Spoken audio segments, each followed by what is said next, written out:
this week's episode of Fun Swedish, you will learn about the Swedish positions. No, nothing dirty. Positions for putting things. Like lägg boken på bordet or ställ boken i bokhyllan. This is important to know because Swedes are very peculiar when putting things. We are kind of obsessed with wanting to know in detail how you put something, horizontally or vertically. And this obsession has actually influenced the language so much that we have different ways of talking about putting things in Swedish. The most common ones are lägg, ställ, sätt, stoppa in. Let's start with the first one.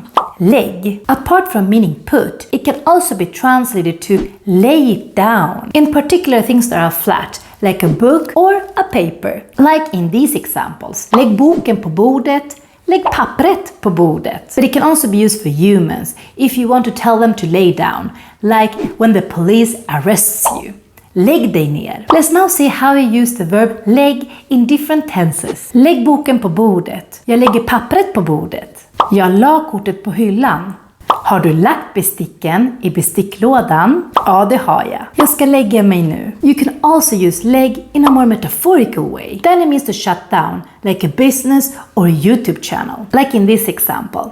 Vi ska lägga ner Fun Swedish. We're gonna shut down Fun Swedish. But don't worry, we're not gonna lägga ner Fun Swedish. At least not as long as you still buy our video courses. And put a like and subscribe to our channel. Moving on, let's talk about our next verb for put. Ställ.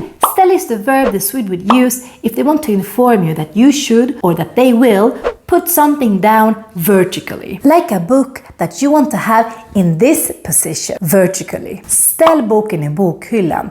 Put the book vertically in the bookshelf. We could also use the verb ställ for things with a foot, like a wine glass. Ställ glaset på bordet, like this. Sometimes you can use both lägg and ställ depending a bit on the item and your own preference. This can for example be the case with the word tallriken, the plate. I would personally use the verb lägg for tallriken because for me it's more flat than a glass, for example. But I know that some Swedes would use ställ tallriken på bordet because for them the plate is standing because it kind of has a foot. So you might hear both lägg tallriken på bordet and ställ tallriken på bordet. So I guess that both are correct. Depends a bit on your dialect and preference. Even though I personally wouldn't use ställ tallriken på bordet because for me it means that you put it vertically, like you would do when you put it in a dishwasher. Then I would say ställ tallriken. But I will not say this if I put the plate on a flat surface. Then I prefer to say lägg tallriken på bordet. I would say that most Swedes would agree that the most appropriate verb to say when you're talking about ett glas is ställ.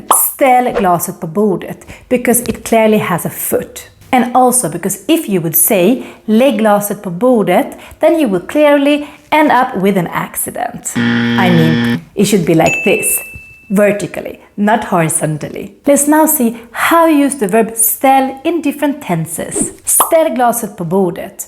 Jag ställer flaskan på bordet. Jag ställde boken i bokhyllan.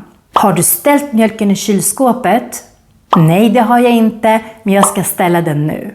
So, if lägg is for putting things horizontally and ställ for putting things vertically, when should you use sätt? Sätt is our third verb for put and is actually the one that is the least specific. When we use sätt, we really don't care how you put the thing. The semicircle. That's right, it's the square hole. As long as you put it somewhere and somehow. Sätt is also very good to use for things that are not flat or doesn't have a foot. Like a lemon and citron. Sätt citronen i kylskåpet.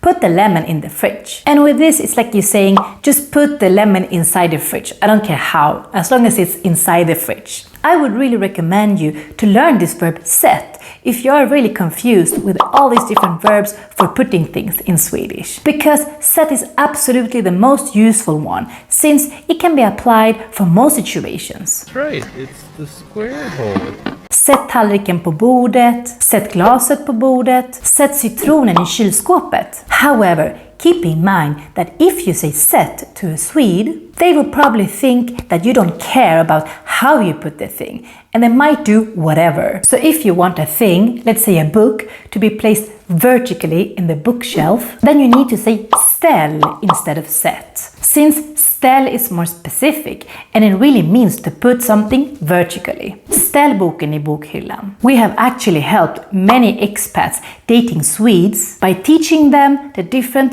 nuances of put in Swedish, because they often ended up upsetting their Swedish partner for putting things the wrong way in the dishwasher. So if your Swedish partner say lägg, then you lägg. And if they say ställ, then you ställ. If you want to avoid conflicts. Moving on, let's see how you say set in different tenses. Sätt citronen I kylskåpet. Jag sätter bollen på golvet. Jag satte nycklarna på bordet. Jag ska sätta mig nu. Jag har satt mig nu.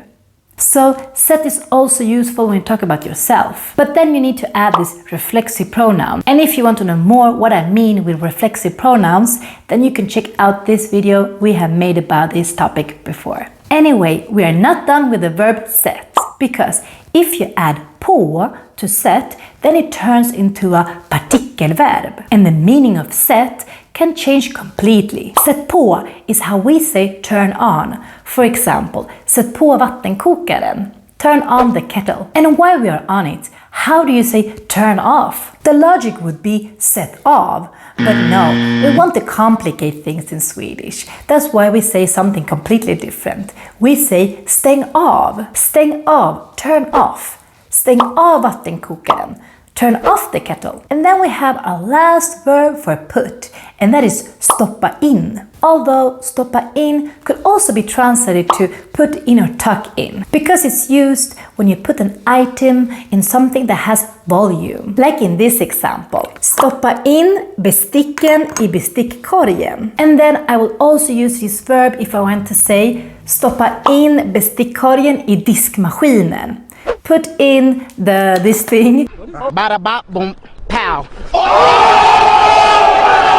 in the dishwasher, because the dishwasher has volume. And here you could interchange stoppa in for set, but if you want to be really specific and say put in or tuck in, then stoppa in would be even better. Let's see how we use this in different tenses. Stoppa in besticken I bestickkorgen. Jag stoppar in tallrikarna i diskmaskinen. Jag stoppade in bollen i korgen. Har du stoppat in solkrämen i ryggsäcken?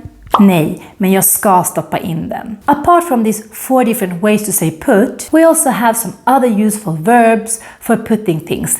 For example, pour. If you want to know more useful verbs that describe positions, or if you just want to know verbs that are useful when you cook, then you should take our video course Falukorv. Just click the link to sign up to this course. Now, I want you to write down in the comment section below a sentence where you use any of these verbs. Hej då, jag stänger av min kamera nu.